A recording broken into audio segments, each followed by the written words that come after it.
ባጠናቀቅነው የበጀት ዓመት 56.5 ቢሊዮን ገቢ አግኝተን ግን እዚህ ላይ ይሄ አፈጻጸም በእርካታም ነው እንጂ መገለጽ ያለበት በገቢ ብቻ ነው። በስራችንም እኛ ከኮራንበት አንዱ የኢንተርፕራይዝ ደንበኞቻችን የንግድ ተቋማት እንደ ባንክ ያሉ ገቢዎች ሌሎችም የሀገራችን ኢኮኖሚ የደገፉ የግል ሴክተሩም ጭምር እንቅስቃሴያቸውን የሚያደርጉት ኢንተርኔት ላይ ታግዘው ነው። ባንክ ላይ በቀን ውስጥ 2-3 ኔትወርክ የለንም የኢንተርኔት ችግር በሚል ብዙ በርካታ አገልግሎት ሰጪ ተቋማት የሆነ ነገር የሚያዋክቡትም ነገር አለ። ይሄም እንግዲህ እኛ ስንሰማ ከናንተም ጋር ያያይዘን እናንተ ላይ ልንፈርድ ስለምንችል ቢሮአችን ያለ ሎካል ኤሪያ ኔትወርክ ምንለው አለ አይደል የምትዘረጉት እሱ ተነቅሏል።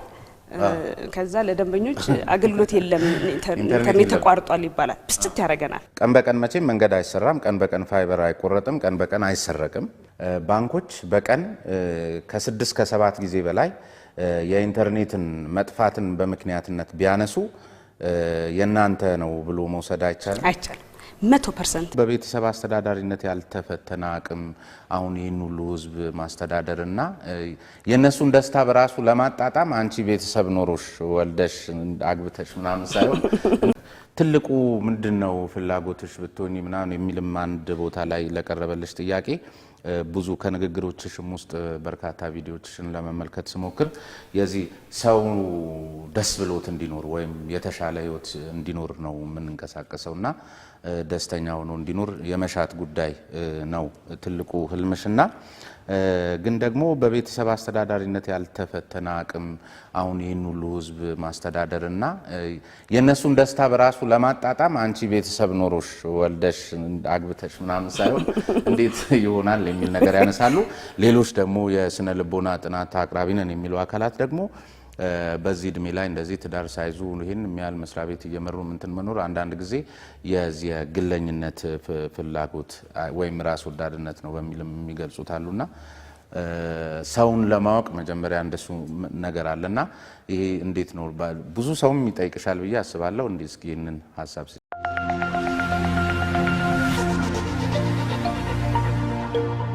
ኩባንያችን እንቅስቃሴ እንግዲህ በሚዲያ አንተም የተከታተልክ እንደሆነ ተስፋ አረጋለሁ። ከዛ ጋር በተያያዘ ብዙ የፕሮግራም ስለዚህ ጉዳያችንም ከሱ ይጀመር። አንዱ በጣም አጥፍቶሽ የነበረው የዚህ የፎርጂ ማስፋፊያ ስራዎች በስፋት በተለያዩ የሀገራችን ክፍሎች ላይ እሱ ዘመቻ ይመስለኛል በተለያየ ጊዜም በስልካችን ላይ ደርሰናልና እሱ ነገር እንዴት ነው በተለይ እንደው በአንድ ጊዜ በጣም የተጧጧፈ ነበርና ደግሞ በምርጫ ዋዜማ ነበር እንደሱ አይነት ትርፍ ይኖር ይሆን ወይስ ምንድነው የሚል ነገር ሲነሳ ስለነበር ከሱ በጣም አመሰግናለሁ። ኢንፋክት ከምርጫ ጋር ምንም የተያያዘ ጉዳይ የለውም። ይሄ እውነታውን ደንበኞቻችንም ይረዳሉ ብዬ ተስፋ አረጋለሁ። እኛ ኢትዮ ቴሌኮም የቢዝነስ ተቋም ነው።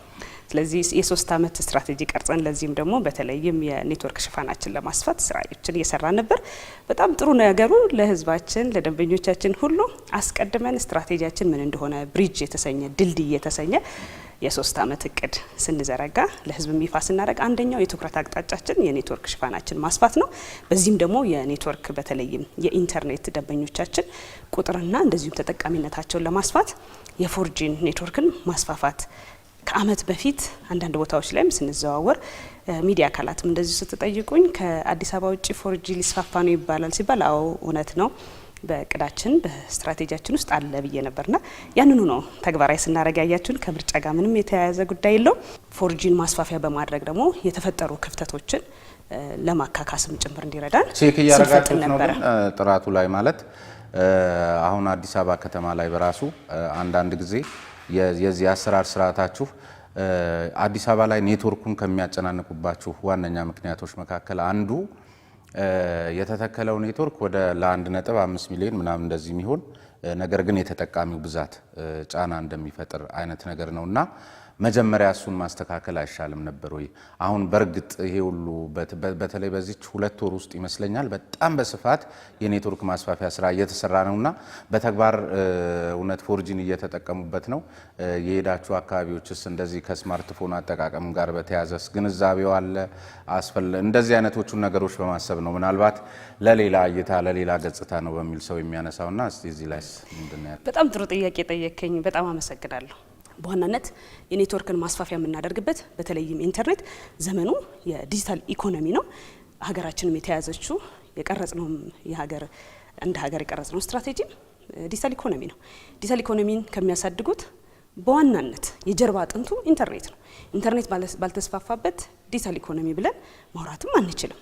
ስለዚህ የኢትዮ ቴሌኮም ድርሻ እንደ መንግስት የልማት ድርጅት አንዱ ይህንን የኢኮኖሚ እንቅስቃሴ ማሳለጥ፣ መደገፍ፣ ማፋጠን ይጠበቅበታል የመሰረተ ልማቱን በማስፋት። ስለዚህ ቀደም ብሎ የነበረን የ4G ኔትወርክ በአዲስ አበባ ላይ ሊያውም በአዲስ አበባ ላይ በጣም በውስን ቦታዎች ሆትስፖት የምንላቸው ከፍተኛ ኢንተርኔት ፍላጎት አለ በተባሉበት ቦታዎች ነው የነበረው።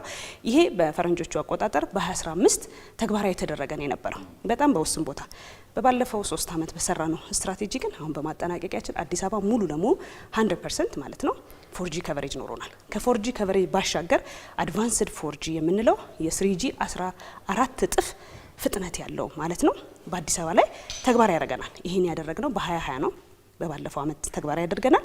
አሁን ደግሞ ከየካቲት ጀምረን እንዳስተዋላችሁት በ68 ከተሞች ከአዲስ አበባ ውጪ ለኛ በዚህ በጀት አመት በተለይም በባለፈው 3 አመት ካደረግነው ኩባንያችን የኔትወርክ ማስፋፊያ በስትራቴጂው ከያዘው እቅድ አንዱ የኔትወርክ ማስፋፊያን ማድረግ ነው። ስለዚህ የተሳካ ስራ ሰርተናል ብለን የምናስበው ገቢያችንም እንዲያድግ ምናልባት ከ2018 አሁን ያጠናቀቅነው የበጀት አመት 56.5 ቢሊዮን ገቢ አግኝተን ያጠናቀቅነው። ግን እዚህ ላይ ይሄ አፈጻጸም በእርካታም ነው እንጂ መገለጽ ያለበት በገቢ ብቻ ነው ወይ? ብዙ ጊዜ ትርፋችሁን ስትናገሩ ከትርፉ አኳያ ምን ያህል ተጠቃሚ እንዳለ የሚያመላክት ነገር ሊመስል ይችላል። ግን ከእርካታ አኳያ አሁን ለምሳሌ ከኢንተርኔት ጋር የአንድ ሀገር ኢኮኖሚ ማለት ኢንተርኔት ነው። አሁን ያለው ጉዳይን እያነሳሽው ነበርና የኢንተርኔቱ አንደኛ አስተማማኝ አይደለም። አንድ ነገር ጀምረሽ አያስጨርስም።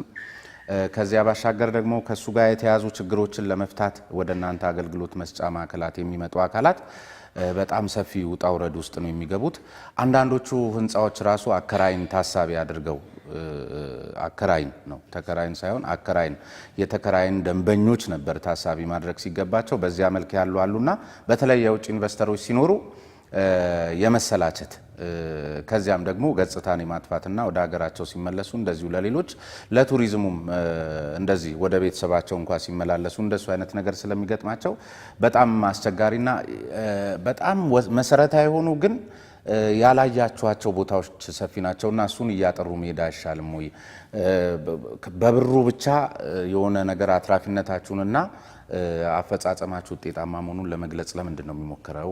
የ4Gን ማስፋፊያና ገቢውን ለማያያዝ በምክንያትና በዓላማ የተደረገ ማስፋፊያ ነው። ቅንጦትም አይደለም። ኢንተርኔት አሁን ላይ እንደጠቀስከው አሁን ኮንትራዲክት የሚያደርግ ጥያቄ ነው አንድም የጠየከኝ። ለምን ጥራት ላይ ብቻ አትሰሩም? ማስፋፊያው ለምን አላልክም? ግን እዛች ውስጥ ያለችውን ያንተን ብቻ ላይሆን ይችላል የአዳማጮችም ኮንሰርን ሊሆን ስለሚችል በደንብ እንዳፍታታው ብዬ ነው። በመጀመሪያ ኢንተርኔት ሌግዠሪ አይደለም። እንግዲህ ቀደም እኛም ስትራቴጂውን ስንዘረጋው የደንበኞቻችንን ፍላጎት መሰረት አድርጎ ወይም ታሳቢ አድርጎና የቴክኖሎጂውንም አዝማሚያ የኩባንያችን ውስጣዊ ነባራዊ ሁኔታ እንደዚሁም ደግሞ ውጫዊ ነው አጠቃላይ የሀገራችን የኢኮኖሚ እንቅስቃሴ የደንበኞች ስንል ደግሞ የንግድ ተቋማትም አሉ የግለሰቦችም አሉ። እነዚህን ሁሉ ታሳቢ አድርገን ይህን ስትራቴጂ ቀረጽ ነው። በእኛ እምነት አሁንም ደንበኛ ያው ሁልጊዜ ፍላጎቱ እየጨመረ ይሄዳል። ስለዚህ በንጽጽር እውነቱን ለመናገርና በድፍረት የምናገረው ከ3 ዓመት በፊት በዋትስአፕ ስልክ ደውላችሁ ሳይቆራረጥ የምትደውሉበት እኔም እናንተም አልነበረም። ምክንያቱም የተወሰነ ቦታ ብቻ 4G የነበረበት ነው።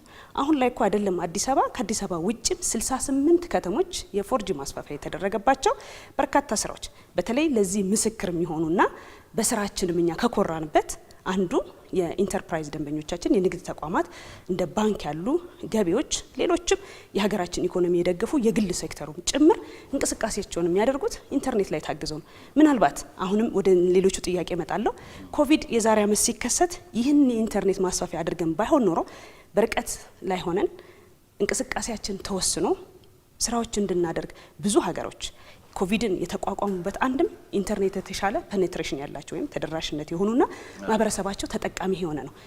በሽፋንም በደንበኛ ቁጥርም ቅድም ለመናገር የሞከርኩት ምናልባት ከ2018 ጀምሮ በሀገራችን ባልታየ መልኩ ይሄ በድፍረት አሁን የምንናገረው ይረሳል። የሰው ልጅ ያው ይረሳል፣ እኔም እናንተም ትረሳላችሁ።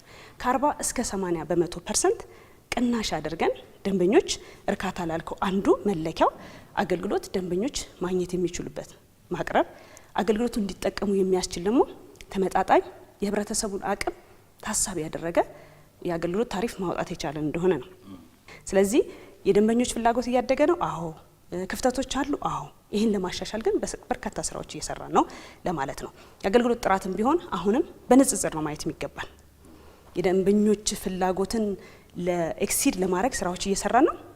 ምንም ስራ አልሰራንም ብለን ግን ልንወስድ አልተሰራም አላለም እኮ። አሁን ለምሳሌ ምልሽ አሁን እዚሁም ላይ እንዳታስረሳኝ ስላልሽኝ እንደው አገልግሎት መስጫ ተቋቁማችሁ ራሱ ልክ ናቸው። በእርግጥ አሁን አንዳንዶቹ ሁሉንም የህብረተሰብ ክፍል ታሳቢ ያላደረጉ ለአካል ጉዳተኞች የማይመቹ አንዳንዶቹ ስርቻ ውስጥ መንደር ውስጥ ያሉ አስፋልት ላይ ቦታ ሳይጠፋ ለትራንስፖርት ምቹ ቦታ ላይ ያልሆኑም ማት አሉ። በመጀመሪያ ስሜነህ ኩባንያችን መስፈርት አለው። ምን እንላቸዋለን? ፖይንት ኦፍ ሴልስ የምንላቸው የሽያጭ ማዕከላችን በነገራችን ላይ በአሁኑ ሰዓት 417 የሽያጭ ማዕከል በመላው በሀገሪቱ አለን ማለት ነው። እነዚህ የሽያጭ ማዕከሎች ሲመረጡ ክራይቴሪያ አለው። ምንድነው? ደረጃ አላቸው። ግራንድ፣ ሃየር፣ ሚዲየም የምንላቸው ኪዮስክ እያለን በደረጃቸው ነው ኢቫሉዌት ይደረጋሉ። ምን ያህል ደንበኛ ያስተናግዳሉ፣ በምን ያህል ኪሎ ሜትር ከአንደኛው ሽያጭ ማዕከል ከሌላኛው በርቀት ላይ ተቀምጧል። ለደንበኛ ተደራሽ፣ ዋናው ዓላማ ለደንበኛ ተደራሽ ለመሆን ነው። በተለይም ፐርሰናላይዝድ የሆነ የምንለው ደንበኛው የራሱን ፍላጎት ከርቀት ሆኖ የማያገኛቸውን አገልግሎቶች በአካል መጥቶ አገልግሎት ሲወስድ የተሻለ መረጃ እንድንሰጠውና አገልግሎት እንዲወስድ የሚያስችሉ ናቸው። ምናልባት የህዝብ አስተያየት ቀደም ሲል አንድ ያነሳሽው ነገር አለ። አንደኛ ስራዎቹ ከፍተኛ ኢንቨስትመንትን ይጠይቃሉ።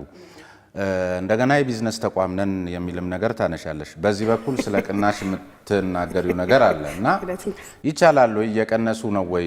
ማለት በመቀነስ ውስጥ መወዳደር እነዛን ኢንቨስትመንት ያልሹን ከፍተኛ ኢንቨስትመንት ለመሸፈን ማማለል ሳይሆን ገንዘብ እየቀነሱ የሰዎችን ቁጥር የደንበኞችን ቁጥር ማብዛት ሳይሆን ጥራት ያለው አገልግሎት አግኝተው በደንብ ቢዝነሳቸውን ራን ማድረግ የሚችሉ ምናልባት የህዝብ አስተያየት መሰብሰብ የምትችሉ ከሆነ እንደው እንደ ግለሰብም በተለይ ቀደም ሲል ባንኮችን ማንስተይ ስለነበር ባንክ ላይ በቀን ውስጥ 2-3 ኔትወርክ የለንም። አሁንማ በነገር አንዳንድ ጊዜ እንዴት አድርጋችሁ እንደምትፈቱት እኔ አላቅም። ብዙዎች ምናልባት የራሳቸውንም ችግር ጭምር ሳይቀር የኢንተርኔት ችግር በሚል ብዙ በርካታ አገልግሎት ሰጪ ተቋማት የሆነ ነገር የሚያዋክቡትም ነገር አለ። ይሄም እንግዲህ እኛ ስንሰማ ከእናንተም ጋር እያይዘን እናንተ ላይ ልንፈርድ ስለምንችል የህብረተሰቡን ስሜት የተቋማትን ስሜት ማጥናት የሚያስፈልግ ይመስለኛል። በዚህ መንገድ አይታችሁታል? ትክክል። ጥሩ ጥያቄ ጠየቀኝ ስሜነህ ሀገር። ምናልባት የንግድ ተቋማትም አንዳንዴ በእኛ ሲያሳብቡ የኛው ደንበኞች ናቸው፣ ግን ደግሞ እውነት ነው ይከፋናል። በምንድን ነው የሚከፋን? አንዳንድ ጊዜ ምን ይሆናል ቢሮአችን ያለ ሎካል ኤሪያ ኔትወርክ ምንለው አለ አይደል የምትዘረጉት እሱ ተነቅሏል። ከዛ ለደንበኞች አገልግሎት የለም ኢንተርኔት ተቋርጧል ይባላል። ብስጭት ያደርገናል። እኛ ከዚህ ሆነን ደግሞ ሁሉም የኢንተርፕራይዝ ደንበኞቻችን ለምሳሌ አሁን ያለውት ሚዲያ ስለሆነ ሚዲያ እናንሳ። ሚዲያዎቻችን ጠቅላላ ለምሳሌ ቬሪ ክሪቲካል ከሚባሉ ደንበኞቻችን ናቸው ሁሉም ሚዲያ ተቋማት ኦል። ስለዚህ 24/7 ሞኒተር ይደረጋሉ። ሰርቪሳቸው አለ የለም እና አንዳንድ ጊዜ ፍሬ ስፒዱ ቀነሰብን ወይም አልሰራም ስትሉ እያየሁት ነው አለ የገጠማችሁትን ነገር እውነቱን ተናገሩ ላለው ብዙ ጊዜ ሚዲያም ላይ ባንኮች ራሳቸውን የቻለ አንድ እንትን ያላቸው በአደረጃጀትም እንደዛ ናቸው። የገቨርንመንት ተቋማት ለብቻቸው ናቸው፣ ለብቻ ክትትል የሚደረግባቸው። ለዚህ የንግድ ተቋማቶቻችን በጠቅላላ አንደኛ ደንበኞቻችን ሁሉም ደንበኞቻችን አገልግሎት እንዲያገኙ ሳይቆራረጥ እንፈልጋለን። የኛም ፍላጎት ነው የእናንተም ነው እንደዛው። ደንበኞቻችን ሳናረካ እንዳልኩ ገቢ ማሳደግ ኩባንያ መቀጠል የሚባል ነገር የለም። ደንበኞቻችን የኛ ህልውናዎችን ናቸው እንደ ቢዝነስ ተቋም ቅድም እንዳልኩ። ግን ማሳበብ አለ ምንም ጥርጥር የሌለው። አንዳንድ ጊዜ ዳታ ሴንተራቸው ውስጥ ችግር ተፈጥሮ ሊሆን ይችላል። አሁን ምን እያደረግን ያለ ነው? ሁሉንም የኢንተርፕራይዝ ደንበኞቻችን አሁን ባወጣነው እቅድ ከዚህ ቀደም እናደርጋለን በተሻለ መልኩ እየሄድን ኮንሰልት የማድረግ አንዳንዶቹ ለምን ይፈጠራል መሰለ በተለይ የንግድ ተቋማት ሪደንደንሲ እንዲኖራቸው ድግግሞሽ የምንለው ባካፕ የምንለው ማለት ነው። አንደኛው የሚመጣው መስመር በተለያየ ምክንያት ይቆረጣል። በዚህ አጋጣሚ ቴሌኮም የሚቋረጠው በእኛ ውስጥ አሰራር ብቻ አይደለም። አንዳንዴ መንገድ እየተሰራ ሊሆን ይችላል፣ ልማት እየተከናወነ ፋይበር ይቆረጣል። ስለዚህ እስከሚጠገን ድረስ ይቋረጥባቸዋል። ስለዚህ ሌላ ሪደንደንሲ እንዲኖራቸው በተለይ በባለፈው ቅድምም እንዳላነሳው ተያያዥ ጥያቄ ቅናሽ እያደረጋችሁ ገቢ ማሳደግ ይቻላል ወይ? እዛ አንደኛው የዋና ስራ አስፈጻሚ ቻሌንጅ እና ስራ እሱ ነው። ደንበኞች ጥራት ያለው አገልግሎት በጣም በተመጣጣኝ ወይም ደግሞ እንደውም ርካሽ በተባለ ዋጋ ቢያገኙ ደስ ይላቸዋል። ኢንቨስተሩ ደግሞ ወይም ደግሞ ባለቤት ደግሞ ትርፋማ መሆን ይፈልጋል አይደለ? ዋና የምትላቸው የአንድ ተቋም ባለድርሻ አካላት ማለት ነው። በዚህ ውስጥ ደግሞ ዋና የምትላቸው ሌላ ባለድርሻ አካላት ሰራተኞች ናቸው። ሰራተኞች ደግሞ ጥሩ ክፍያ እንዲፈጸምላቸው ይፈልጋሉ አይደለ? ስለዚህ እንዴት ነው ይሄንን አቻችሎ አጣጥሞ እነዚህን ፍላጎቶች አጣጥሞ ኩባንያ ቀጣይ እንዲሁ ማድረግ የሚቻለው? ይሄንን ማጣጣም ካልቻለ አንድ መሪ ወይም እንደ ኢትዮ ቴሌኮም የልማት ድርጅት የቢዝነስ ተቋም በበጀት የሚተዳደር አይደለም። ገቢ ማምጣት አለበት፣ ዲቪደንድ መክፈል አለበት፣ ፈሰስ ማድረግ አለበት አይደል? ታክስ ይከፍላል። ስለዚህ ምን መሆን አለበት ማለት ነው? ተርፋማነቱን እያረጋገጠ ደንበኞችንም እያረካ በውስጡ የያዛቸውንም ሰራተኞች ደግሞ ተመጣጣኝ ደሞዝ ወይም ክፍያ እየፈጸመ መቀጠል መቻል አለበት። የማንኛውም ይመስለኛል የቢዝነስ ተቋም የአንድ ሲኢኦ ዋና ስራ አስፈጻሚ ዋናው ስራና ፈታኙ ወይም ቻሌንጁ ይሄ ነው ብዬ አስባለሁ። እስካሁን በመጣንበት ሂደት ይህንን ለማጣጣም ለማቻቻል ችለናል ብዬ አስባለሁ። ለመቋቋም ካስቻለን አንዱ ይሄ ነው። ብሮድባንድ ላይ ቅናሽ በማድረጋችን አሁን ብዙ ባንኮቻችን ምን ያደርጋሉ? ባካፕ ይወስዳሉ። አንድ መስመር ሳይሆን ሁለት ባካፕ ይወስዳሉ። ወይም ሰርቪስ ሌቭል አግሪመንት የምንለው አገልግሎት እንዳይቋረጥባቸው ሌላኛውን መስመር እንዘረጋላቸዋለን ማለት ነው። ለሱ አስፈላጊውን ክፍያ ከፍለው ለዛም በጣም ውድ ስለነበርን ከዚህ ቀደም አይወስዱም ነበር። አሁን እየወሰዱ ናቸው። የመቆራረጡ ነገር አስተውላችሁት እንደሆነ እንደው እውነታውን ለመነጋገር ቀደም ካለው ጊዜ በንጽጽር አሁን ብናየው በጣም የተሻለ ነው። በአንድ ዝም ብሎ ለሰው ለማሳየት ቀን በቀን መቼም መንገድ አይሰራም፣ ቀን በቀን ፋይበር አይቆረጥም፣ ቀን በቀን አይሰረቅም። ነገር ግን እሱን ሁሉ ከግምት ውስጥ ከተን ህብረተሰቡ ምናልባት በስፋት የሚገለገለው ባንክ አካባቢ ላይ ስለሆነ ኤቲኤም ላይ ስለሆነ ባንኮች በቀን ከ6 ከ7 ጊዜ በላይ የኢንተርኔትን መጥፋትን በምክንያትነት ቢያነሱ የናንተ ነው ብሎ መውሰድ አይቻልም። 100% በማስረጃ ስለዚህ አንዳንዱ የእውቀት ያቀሙን ችግር እናንተ ላይ አይ በሪፖርት ማውጣት መስጠት እንችላለን። በመጀመሪያ በፍጹም የባንኮች ቨሪ ክሪቲካል ከስተመር ከሚባሉት ውስጥ ናቸው እና 24 ሰዓት ሞኒተር የሚያደርግ ቲም አለ። ፈጽሞ እነሱ ሳያዩት ነው ችግሩን ለመፍታት አሁን ላይ አሁንም መሰረተ ልማት ላልከው ለምሳሌ መንግስት የተያዙ 74 ፕሮጀክቶች በሀገሪቱ ጠቅላላ አሉ።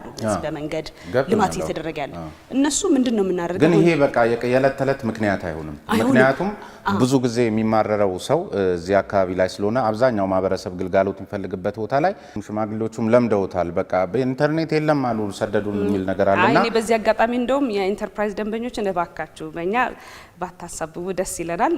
እንደምታውቁት ከፍተኛ ጥረት እያደረግን ነው ፍላጎታችሁን ለማርካት። ሰርቪስ ሌቭል አግሪመንት አዲስ ያመጣ ነው። ከዚህ ቀደም ያልነበረው በጣም ስትወተውቱኝ የነበረ እኔ ስመጣ አካባቢ ታስታውሳላችሁ። እሱን አገልግሎት ተግባራዊ አድርገናል። ይሄንን ተገዝታችሁ ባካፕ ተጠቅማችሁ ፎርጂም ለባካፕ አሁን እየገዛችሁ ናችሁ ያላችሁት። ስለዚህ የራሳቸውን የብቃት ጉዳይ በእናንተ ላይ ያላኩ ነው።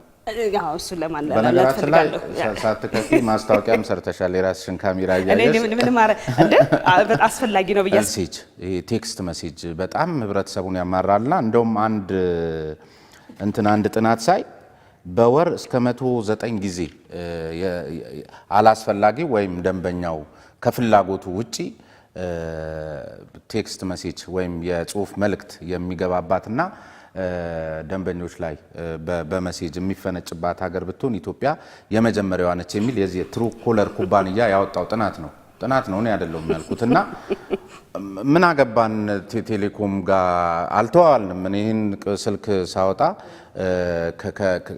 እኔና ኢትዮ ቴሌኮም እንጂ ውል ያለን አንድ ሶስተኛ ወገን መጥቶ ይሄንን ተከተለኝ ይሄን እንዲያረግልሃለሁ እዚህ በፍቅር እዚህ በኳስ ይቻላል ማለት ሰው እኮ ነፃነት ፕራይቬሲ የሚባል ነገር አለ።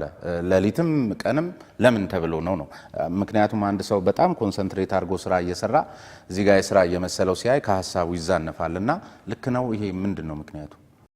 የደንበኞችን ፍላጎት ተጻሯል። ልክ አሁን ስሜና እንዳልከው ብዙዎቹን ዘግተን ነበረ። ከዛ ደግሞ ማሻሻያዎችን አድርገን እንደገናም ደግሞ አገልግሎቱ እንዲቀጥል አድርገናል። በሁለት እንለያቸው። በልክ ኤስኤምኤስ የምንላቸው ለሰፊው ለሁሉም ደንበኞቻችን የምናስተላልፈው ሁሉንም ማህበረሰብ የሚወክል ከመንግስታዊ ተቋማት ሁሉንም አይደለም ደግሞ ሁሉንም አይደለም። በነገራችን ላይ በርካታ በየቀኑ ይመጣል ብሮድካስት እንድናደርግ ኤስኤምኤስ ይመጣል አጭር መልእክት። ነገር ግን ሁሉንም ፈቅደንም አናቅም። የመንግስት ተቋማትንም ጨምሮ አይተን በተለይ አሁን የሚደራረቡ ጊዜ ይፈጠራሉ። አንዳንድ ጊዜ ደንበኞቻችንን ያሰለችብናል። ስለዚህ አሁን ልክ ስሜን እንዳልከው ማለት ነው ከሚመጡ ምናልባት በርካታዎቹ አፕሩቭ አይደረጉም ወይም አንፈቅዳቸውም በርካታዎቹ። ይሄ ኢቭን የገቨርንመንት ተቋምም ሆኖ ማለት ነው በዚህ ምክንያት እንላለን። አንደኛው ነው። ሌላኛው ብሮድካስት ማድረግ ሲፈልጉ ተቋማት ከፍለው ሲያደርጉ እንዴት ነው የሚሆነው? ለራሳቸው ደንበኞች እነዚህ የኔ ደንበኞች ናቸው ኃላፊነት ወስዳለሁ ቁጥራቸውን አግሪመንት አላቸው ከኔ ጋር ብሎ ብሮድካስት እንዲደረግለት ሲፈልግ የራሱ ደንበኞች ለሆኑ ይደረጋል። ሁለተኛው ይሄ ነው። ሌላኛው ግን ከኛ ጋር በንግድ ትስስር ያለን ወይም እኔ እነሱን ነው ፎከስ ያደረገው ግልጽ ለማድረግ ስለፈለኩኝ ነው። አሁን ከነሱ ጋር ባለን ግን ደንበኞች አንደኛ ምንድነው ያደረግነው የነበረው ይሄንን ሰርቪስ አገልግሎት የሚሰጠውን ፕላትፎርም በማሻሻል አገልግሎቱን ሲፈልጉ ኦኬ እንዲሉ ሲወጡ ደግሞ ስቶፕ ማለት እንዲችሉ ይሄ ተደርጓል። ነገር ግን በመሃል በተፈጠሩ እንግዲህ ደንበኛ ወይም ባለማወቅ ሁለተኛም ደግሞ ፓርትነሩ አንዳንድ ጊዜም አላስፈላጊ መረጃዎችን በመላክ አቢዩዝ እንደተደረገ እኛም ኖቲስ አድርገናል። ስለዚህ በውላችን መሰረት እርምጃ ወሰድንባቸው በርካቶች አሉ። አሁንም ላይ ካያችሁት ያቺ የመጀመሪያዋ መልእክትስ ነው ምልሽ ወይ መጀመሪያ በቴሌቪዥን ማስታወቂያቸውን ሰርተው ነው እኔ ላይ መላክ ነው የከለከል ነው። ቀደም ብሎ የነበረው የመጀመሪያዋ መልእክት እኔን ረብሻኛለች ነው አንደርስታንድ አድርገን እሱ ነው ቢዝነስ ሮላችንም ላይ ያስተካከልነውና ያስወጣነው አንዱ እሱ ነው። እዚህ ደንበኞቻቸው ራሳቸው ማፍራት አለባቸው ነው። ራሳቸው አፍርተው ደንበኛው ፈቃደኛ ሲሆን ኮንሰንቱ እንደውም ያስገደድነው ሁሉም ተጨማሪ ሴት የምንለው ይሄ እንግዲህ አገልግሎት ሁሉም አይጠቅምም አይደለም። አላማው የነበረው በመረጃ የበለጸገ ማህበረሰብ መፍጠር ነው። ቅድም እንዳልከው አዌርነስ መፍጠር ነው። ግን አንዳንድ ጊዜ ደግሞ ይዘቱ ራሱ ምንም ጠቃሚ የሌለው ጥቆማ ስትልኩልን እንደዚህ ብለው ልከውልናል ብለው በሶሻል ሚዲያም በተለያየ በእኛ ቻናል እኛን በሚያገኙበት ደንበኞች ይልኩልናል። መረጃውን ቼክ እናደርጋለን። ቼክ ካደረግን በኋላ በአብዛኞቹ የተዘጓሉ። አሁን ላይ እንደገና ደግሞ ቢዝነስ ሩል አለ እንደገና እየተፈተሽ ነው። በዛም ምክንያት አብዛኞቹ ሁሉም ማለት ይቻላል ኦልሞስት አብዛኞቹ አሁን አገልግሎት እየሰጡ አይደለም። ያ የሆነበት ምክንያት የቢዝነስ ሩሉን በድጋሚ እንፈተሸው እስቲ ሞር ታይት እንድናደርገውና ደንበኛ ፈቃዱ ላይ ብቻ የተመሰረተ መሆን የሚችልበት ክፍተቶችም ካሉ በሲስተምም በአሰራር ስርዓትም መታረም ያለባቸው ካሉ ብለን በርካታዎቹ ኦልሞስት የሉም። አሁን እዚሁ ላይ ልጨምርልሽና ለምሳሌ አንዳንዶቹ ደንበኛው በሁለት መልኩ ነው የሚዘረፈው። ማለት ያለ አግባብ እንደዚህ በሀሳቡን ጊዜውን አይምሮውን መሰረቁ እንደተጠበቀ ሆኖ አንዳንዶቹ በተለይ ይሄ ከሎተሪ ጋር በተያያዘ አይነት ነገር እንትን የሚሉት ሲጀምር ከናንተ ጋር ሲዋሉ እንደው ቢያንስ ከደንበኛችሁ ውጪ የራሳችሁ የሕግና የአሰራር ስርዓት ላይ ከናንተ ውጪ በሶስተኛ ወገን መዋል እንደማይችል ተጠቅሷልና እንደው ግን ቢያንስ አሁን ምን ያደርጋሉ መሰለሽ? አሁን አንዳንድ እኔ ከደረሱኝ አስተያየቶች ለምሳሌ ልክ እንደ ሎተሪ እጣው በወጣበት በዚህ ቀን ይሄ ይከፈልሃል፣ በዚህ ቀን ይሄ ይሰጣል፣ በሰው ስልክ ከሆነ ደግሞ ምናምን የሚል ህግ የላቸውም። ከዛ አንድ ሰው እዛ ላይ የተባለውን ነገር ሞልቶ ሲደርሰው ሲሄድ ሲም ካርዱ ባንተ አልወጣም፣ አንድ መያዣ መንገዳቸው ነው። ሁለተኛ ቀን አሳልፋል፣ በአንድ ቀን ውስጥ በሶስት ቀን ውስጥ መጥተህ መቀበል ነበረብህ የሚል በስነ ልቦናም በመሳሰሉትም ጫና የሚያደርግ ነውና እንዲህ አይነት ነገር እናንተ ጋር እውነቱን ለመናገር ይሄ በርካታ ኤግዛክትሊ ይሄኛው ባይደርሰኝም ሌሎች ደርሰውናል። የደረሱን ስትልኩልን እናመሰግናለን እያልን ወዲያው ነው እንደውም የምንዘጋውና አሁን ያደረግነው በጥቂቶች ያጠፉ ስላሉ የሁሉንም መፈተሽ ስላለበት እየፈተሽነን ያለ ነው። በዚህ አጋጣሚ ደንበኞቻችን በዚህ አገልግሎት ምክንያት ለገጠማቸው እንግልትም ሆነ አላስፈላጊ በሂሳብም ላይ ለደረሰባቸው ምናልባት ኦቨርቻርጅም ተደርገው ከሆነ በአገልግሎቱ ምክንያት ይቅርታ ነው የምንጠይቀው። ስለዚህ ሲስተሙን እያሻሽለን ያለ ነው። ቢሆን ለሁላችንም ለማህበረሰባችን አላማው አሁንም ቅድም እንዳልኩ ነው። ሁሉም ነገር እንግዲህ አላማ ሲስት ቴክኖሎጂ እንዳልነው ይጠቅመናል ብለናል ቅድም አይደለም። በዲጂታል ዘመን እና በዲጂታል ኢኮኖሚ ዘመን ቴክኖሎጂውን በአግባቡ ሳንጠቀምበት አቢዩዝ አድርገን በራሳችን ላይ በማህበረሰብ ላይ ጉዳት ልናመጣ እንችላለን። ያ ጉዳት ይመጣል ብለን ደግሞ ቴክኖሎጂን አባንደን ማድረግ ትክክል ነው ብዬ አላስብም። ምን ሆነ መሰለሻ ሲያተርፍ ነው። ለምሳሌ 994ታችሁ የናንተ ይሄን ቅሬታ እንግዲህ የናንተው አካል የሆነ ሰው ባጠናው ጥናት ላይ ወይም ለአንድ ሚዲያ በሰጠው እንትን ላይ ነው የሰማሁትና ይሄን ቅሬታ በማስተናገድ በሰው ኃይል በጊዜና በሲስተም ኢንቨስት የምታደርጉት በጣም በልጦ ይገኛል።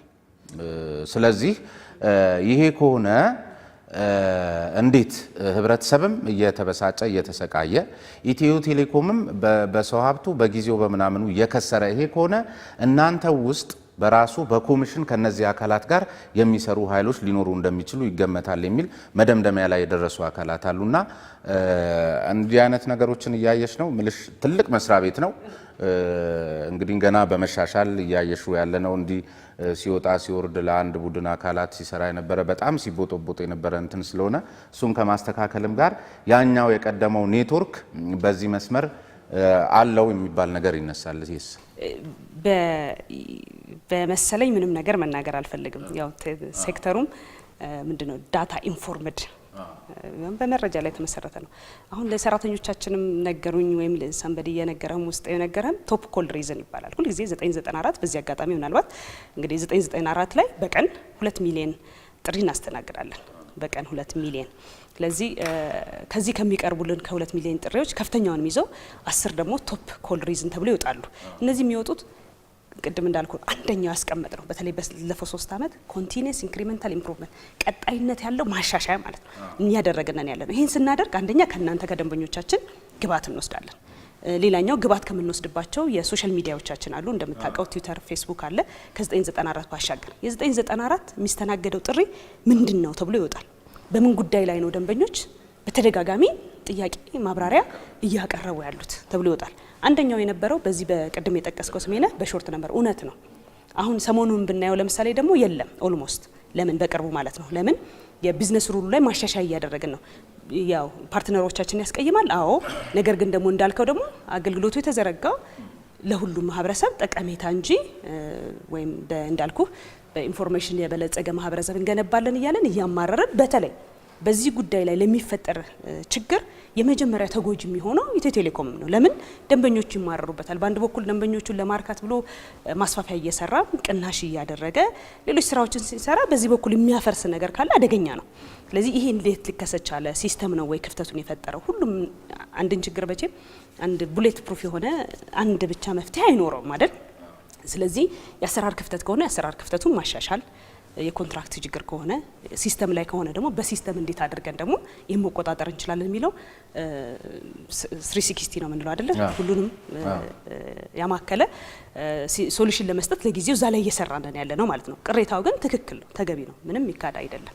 ከሽያጩ ጋር ከሪፎርሙ ጋር ተያይዞ ሰፊ ስጋት አለ ብዙ ቁጥር ያለው ሰራተኛ ነው ያለውና አንድ እነሱ ሁለት ከሌላም በኩል የሚመጣውስ ደግሞ አሁን እንዳያስኮብልላችሁባችሁ ይሄ ማአት የለፋችሁበት ኢንቨስት የተደረገበት ብዙ እውቀት ያለው ሰራተኛ አለ ከውጭ የሚመጣው ደግሞ የተሻለ ክፍያ ምናምን አድርጎ አንዳንድ ጊዜ ክፍያ የኛ ሀገር ኑሮ አስቸጋሪ ስለሆነ ላሳደገኝ ላስተማረኝ ተቋም የሚል ነገር ብዙ ሰዎች ላይ ስለማይስተዋል እነሱን ሰዎችስ ለመያዝ ምንድነው እየሰራችሁ ያላችሁት ሌላውስ እንዳይራገፍ እዚህ ላይ ሐሳብ ስጭበት ኩባንያችን በባለፈው 3 አመት ካደረጋቸውና መሰረታዊ ለውጥ አምጥተናል በተለይ በማኔጅመንት አቅም ብለን በሰራተኞቻችንም የማስፈጸም አቅም እንደ ትልቅ እንትን የምንወስደው ነው ማለት ነው መሻሻል አሁንም የምንቀጥልበት ማለት ነው ከዚህ ጋር ተያይዞ ደንበኞች ብቻ አይደለም ይሄዳሉ ብለን የምናስበው በተወሰነ ደረጃ የተሻለ አገልግሎት ፈልገው ይሄዳሉ እኛም የተሻለ አገልግሎት ለመስጠት እንግዲህ በዚህ ፍጭት ውስጥ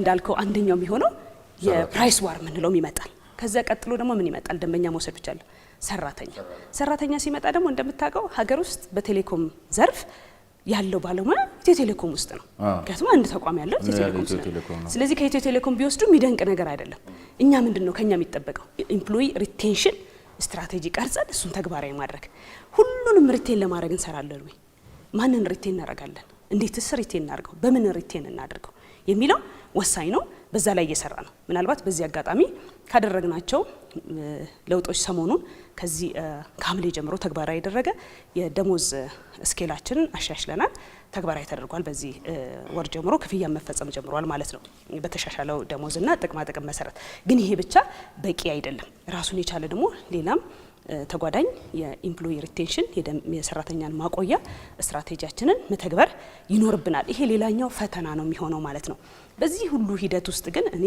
ሰራተኞቼን ማመሰግነው ልጆቼ ነው መላቸው ክሊር እንዲሆን ብዬ ነው ለአድማጮቻችን ይሄ ሁሉ ሪፎርም ይካሄዳል እየተባለ ብዙ ድምጽ አለለው ምን ኖይዝ ባለበት ፎከስድ ሆኖ ሰርቶ ደግሞ ያስቀመጠውን ታርጌት አንድ ተቋም የሚለካው ምን አቅዶ ነበር እቅዱን አሳካ ወይ አንደኛው መለኪያው እሱ ነው መቼም ዝም ብለን በስሜት ተነስተን ይሄ ለምን አይል ሆነ ምንድነው አላማው ምንድነው የተቋቋመበት አላማ ምንድነው ከተቋቋመበት አላማ አንፃርስ ምን እየሰራ ነው ጆሮ ዳባ ልበስ ብሎ የደንበኞችን ጥያቄና የሰራተኞችን ጥያቄ ሳይሰማ ቁጭ ብሏል ወይስ ጥያቄዎችን እየሰማ ምላሽ ለመስጠት ጥረት እያደረገ ነው ከጥረት ባሻገርስ ምን ለማሳካት ግቦችን አስቀምጧል ስትራቴጂው ግቦችን አስቀምጧል ግቦቻችንን መሰረት አድርገን ደግሞ አፈጻጸማችንን ለክተናል ስለዚህ በባለፉት እንግዲህ 3 አመት በየአመቱ ከ100% በላይ በዚህ አመት በደንበኛም በገቢም በሁሉም ከ100 በላይ እቅዳችን አሳክተን በተለይ ደግሞ በዚህ አመት ከፍተኛ የሆነ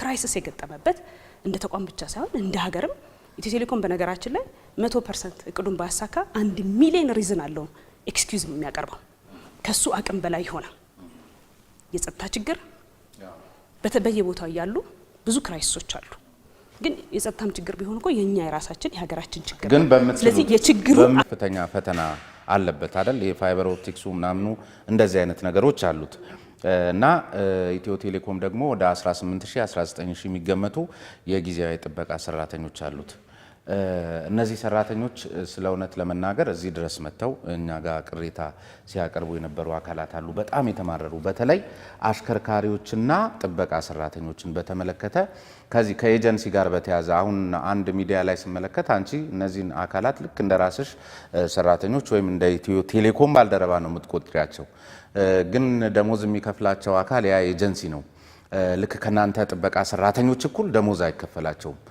ወይ ዘገያል ወይ ምን በዚያ ላይ ደግሞ ያ የተባለው ጉልበት ብዝበዛው ፐርሰንቱ እንደተጠበቀ ነውና በየትኛው ተነሳሽነት የናንተን ኦፕቲክስ ሊጠብቅልሽ ነው ከፈለገ እንደውም አብሮ ተባብሮ ሊሰርቀው ካልሆነ በስተቀር እንጂ ሰው ሀብት አስተዳደራችሁ ላይ የባለፈው አመት በጀት አመታችሁ ይመስለኛል ወደ 100 ሚሊዮን ብር የከሰራችሁት ከዚህ ከስርቆትና መልሶ እሱን ለመገንባት በተደረገ ጥረት ነውና እዚህ ጉዳይ ላይ ሆነ ነገር ማየት ካልቻላችሁ በኤጀንሲዎች እየተበዘበዙ ያሉ አካላት አጠገቡ ያለ አንድ ሰው በሰዓቱ ደሞዙን እየተቀበለ እዚህ ጋር ያለው ደግሞ በሰዓቱ አለመዘረፉ ሳይንስ በሰዓቱ ሳይቀበል እየቀረ አብረው እነዚህን አካላት አንዱ ሌባ አንዱ ዘበኛ ማለት እኮ ነው እኩል መስሪያ ቤት ሊጠብቁ እኩል የማያገኙ በተመሳሳይ አሽከርካሪዎችን ፊልድ ሲወጡ አንዱ ምናምን ፐርሰንት ለኤጀንሲ እየሰጠ አንዱ ደሞዙን እየበላ እነዛን ሙያተኞች ይዞ ለሚሄዱት ሙያተኞች በራሱ የመተባበር የተነሳሽነት እንትኑን ምስቅልቅል ውስጥ የሚከተው ነውና ሰው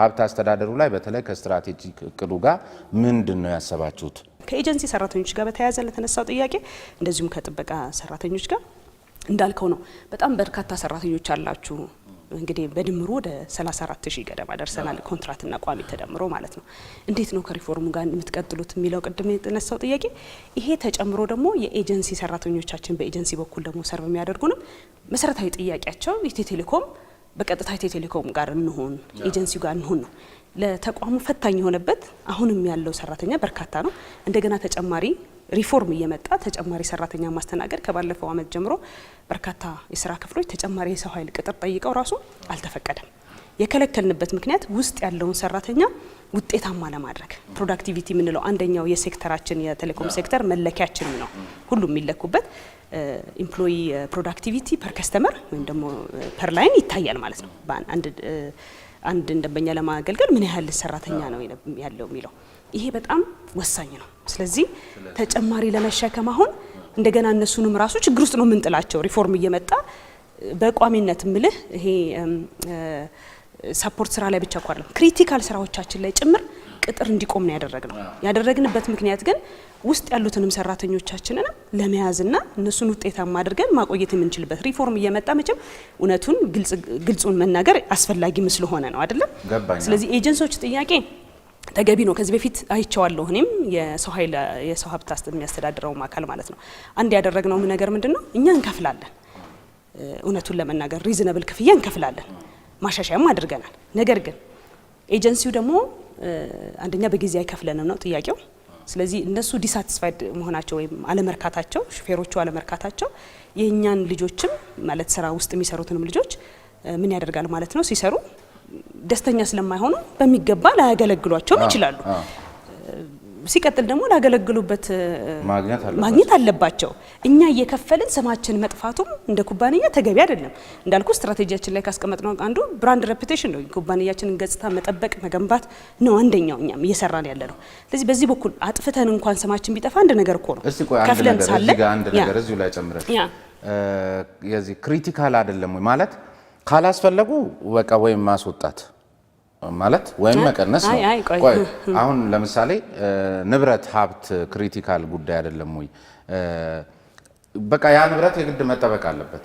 ቆይ ስሜን እዚህ ጋር ላስተካክል። መጠበቅ ካለበት ቀጥታ እናንተ አትቀጥሯቸውም ወይ በደንብ? ምክንያቱም አሁን አንዳንድ ጊዜ ኤጀንሲም አያስፈልግም እያልኩ አይደለም፣ ግን በኤጀንሲ ስትቀጥሩ እዛ ጋር የሰጣችኋቸው ንብረት ወይም በእነሱ ኃላፊነት ስር ያለው ሀብትና ንብረት እነሱን ከቆጣጠራለው ኃላፊነቱን ወስጄ ከፍላለው ከሚለው አካል ጋር አይመጣጠንም እና የሚያስፈልጉ ከሆነ በቃ ስለሚያስፈልጉ አንድ ነገር ማድረግ አይሻልም ወይ? ወጣ ገባ ነው ወይ አስፈላጊነታቸው የሚለውን ነው ቅድም ስላነሳችሁ። አይ ወጣ ገባ አይደለም። ክሪቲካል ስልህ እኮ ይሄ ክሪቲካል አይደለም ማለት አይደለም። አንዳንድ ቦታዎች ላይ ግዴታ ምትክ መደረግ እያለበት ለማለት ፈልጌ ነው። ክፍተት እያለ ራሱ ባለው የሰው ኃይል እንዲሞላ ያደረግንበት እውነቱን ለመናገር ሰፊ ነው። የሰው ኃይሉ አሁን እየተሸከመ ያለው መሸከም ከሚገባው በላይ ይዟል። ምንም ጥርጥር የሌለው ይሄ በኢንዱስትሪ ስታንዳርድ ካለን የደንበኛ ቁጥር አንጻር በርግጥ ሙሉ የሀገሪቷን እኮ መሸከም ከሚገባው በላይ ይዟል። አሁን መሸከም የማይገባው ለምን ይይዛል? አንዴ ያስበን አስጨርሰኛ። አሁን እየጠየቀኝ ያለው ጥያቄ ኤጀንሲ ጥያቄው ግልጽ ነው።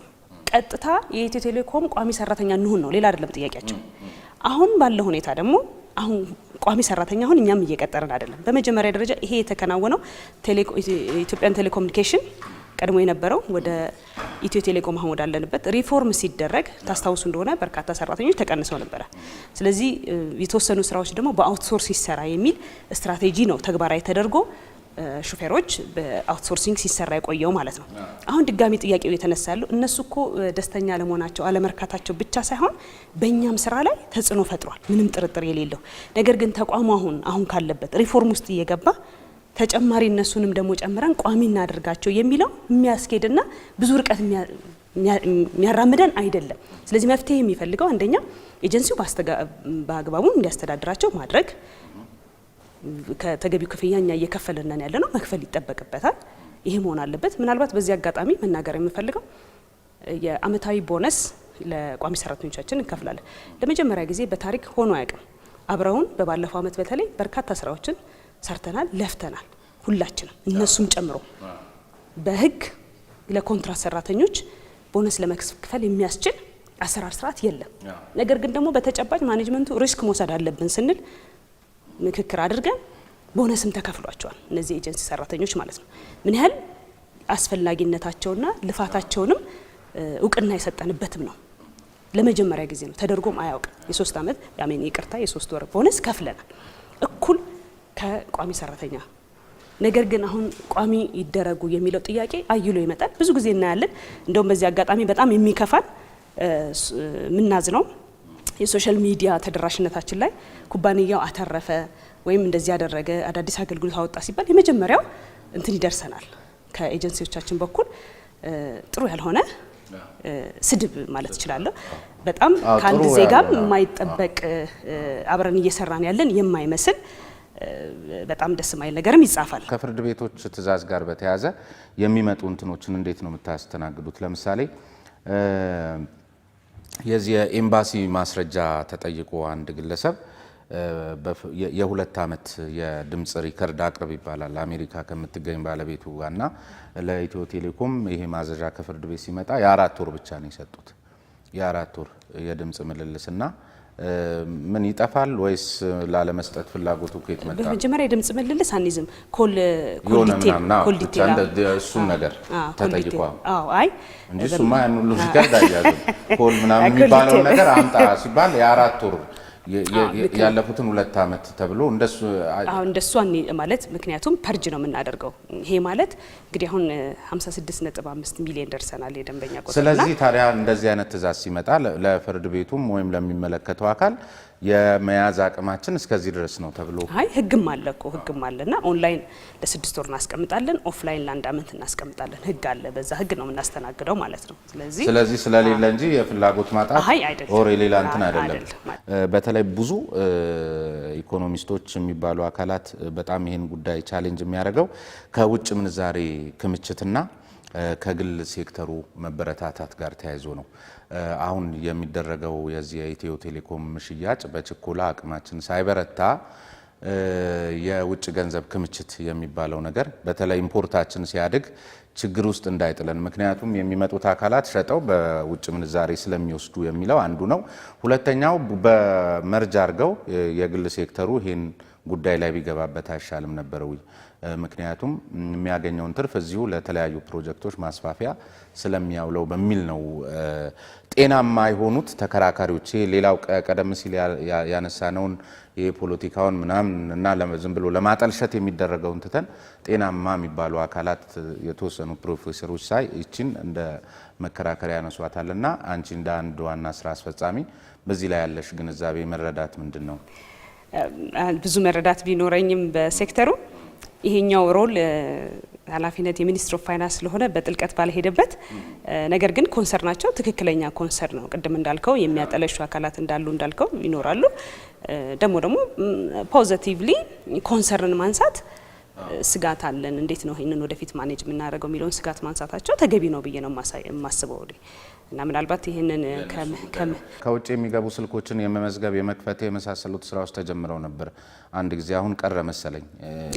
ለምን ቀረ? ምክንያቱም በቃ አሁንም ሌባው እንደጨመረ ነው። ሰዎች ደግሞ ስማርትፎን ብቻ ሳይሆን የሚጠፋባቸው መረጃም ጭምር ነው የሚጠፋባቸውና በቃ አንድ ስማርትፎን የባለቤቱ ብቻ እንዲሆን ማስቻል እኮ ጥሩ ነው ማለት በቃ ቢጠፋበትም ከሱ ውጪ የማንም መሆን እንዳይችል ማድረግ የሚቻልበት አሰራር ቢኖር ግልግል ነው። ሁለተኛ የሀገር ውስጥን ማምራቾች ደግሞ ያበረታታል አይደል? ከውጪ የሚመጣው እናንተ መመዝገብ ሲጀምሩ በዚህም በኩል አንድ ጠቀሜታ አለው፣ በዚያም አንድና ምን በልኪ ሆኖባችሁ ነው?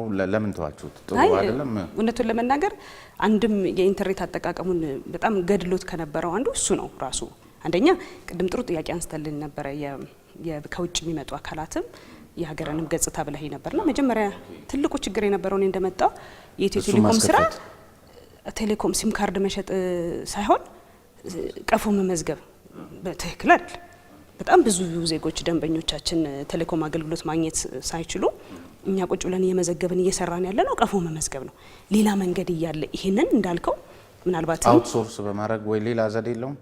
በመጀመሪያ የኢትዮ ቴሌኮም የስራ ድርሻ መሆን ያልነበረበትም የደንበኛ ቁጥሩም እንዳያድግ እንቅፋት ከሆነው አንዱ የቀፎ በተቻለ አቅም በተለይ ስማርትፎን ይወድቃል፣ ይሰበራል እንደምታውቀውና ቶሎ ቶሎ መቀየር ይፈልጋል አይደለ?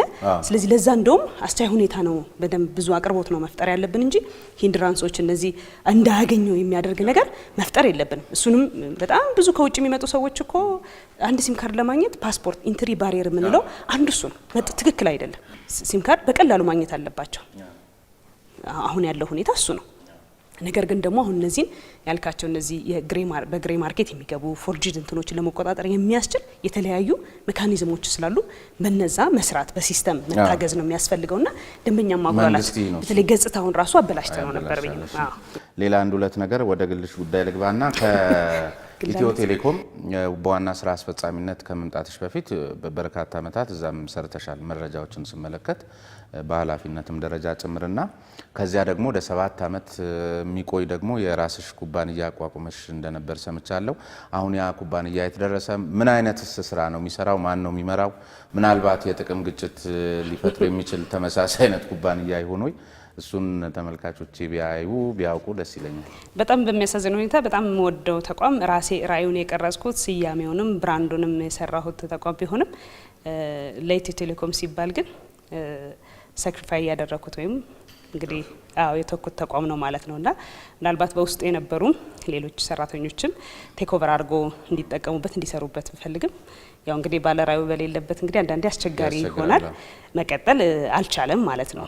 ምናልባት ስያሜው ብቻ ነው ኦልሞስት አሁን ያለውና የጥቅም ግጭት ላልከው የለውምም እየሰራም አይደለም ማለት ይቻላል።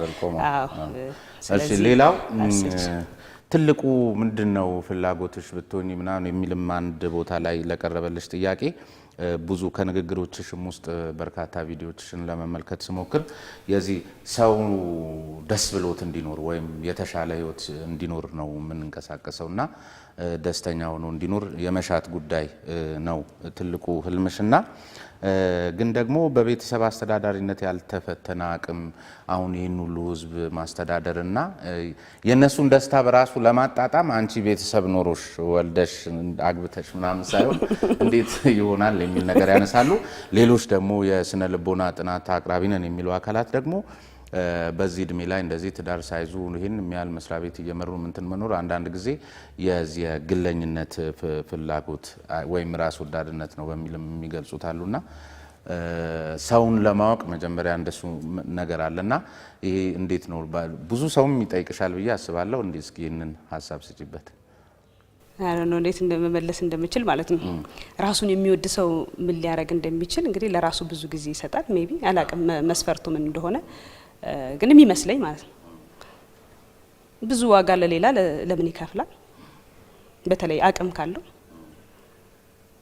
አይደለም አንድ ትልቅ እንደ ኢትዮ ቴሌኮም ያለ ግዙፍ ተቋምን ማብቃት ብቁ ማድረግ ውጤታማ ማድረግ የሚችል እውቀት፣ ጥበብ፣ ማስተዋል፣ መሰጠት በገንዘብ የማይተመኑ በተለይ መሰጠት ኢሞሽናሊ ኮኔክትድ መሆን ምንድነው ሰው ልቡ መዝገቡ ባለበት ነው የሚባለው አይደለ?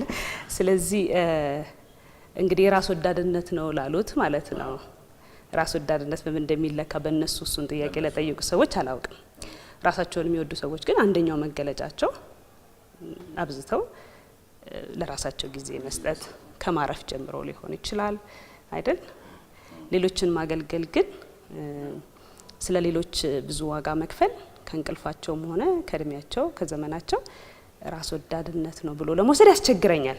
ግን ደግሞ ራስን መውደድ ምንድነው የሚባለው? እንዴት አድርገን ትረዳኛለህ? ባልንጀራህን እንደ ራስህ ውደድ ነው። ዶንት ቢ ኢን ላቭ ዊዝ ዮርሰልፍ ማለት ይሄ ምንድነው? ሰልፊሽ መሆን ትክክል አይደለም።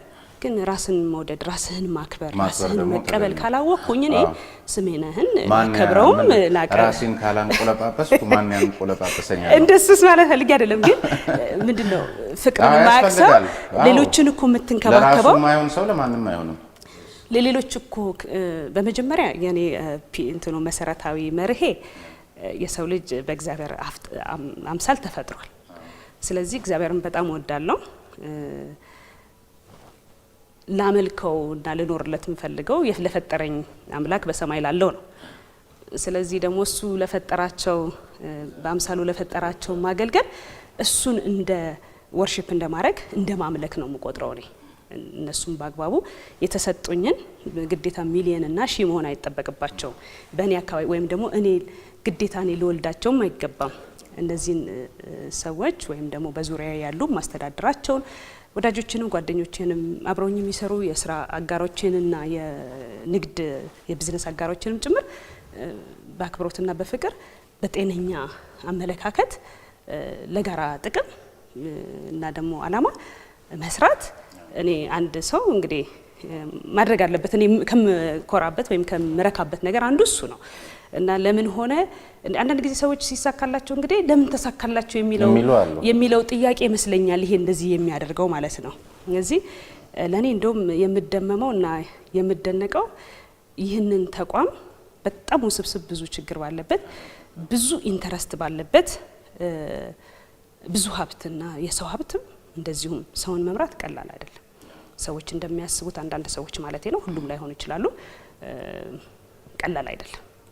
ብዙ ኢንትረስት ባለበት ማለት ነው። ስለዚህ ይህንን ተቋም ለመምራትና ብዙ ኢንትረስቶችን ብዙ ጫናዎችን ተቋቁሞ ብዙ የጨለማ ጊዜዎችን ፈታኝ ሁኔታዎችን የቴክኖሎጂ ፈተና ብቻ ሳይሆን ማለት ነው በሀገራችን ያለውን ሁኔታ ፈታኝ ሁኔታ ተቋቁሞ ተቋምን ለያዘው አላማ እና ለያዘው እቅድ እንዲሳካ የተሳካ ጉዞ እንዲኖረው ማስቻል እኔ የምደመመው እንዳልኩ ነው በፈጠረኝና ይህንን ማስተዋልና አቅም በሰጠኝ አምላክ እደመማለሁ።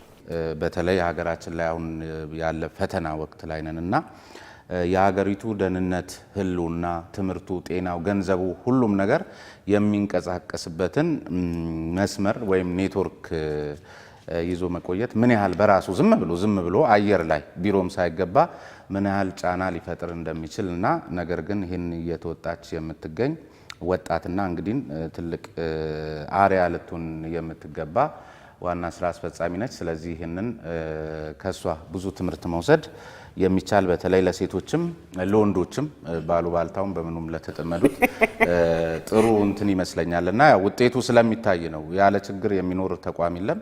በችግር ውስጥም ግን ተኩኖ ደግሞ የተሰሩት ስራዎች በአይናችን የምንመለከታቸው ስለሆነ እኔ በተመልካቾቼ ስም በርቺ ተበራቺ ነው የምለው።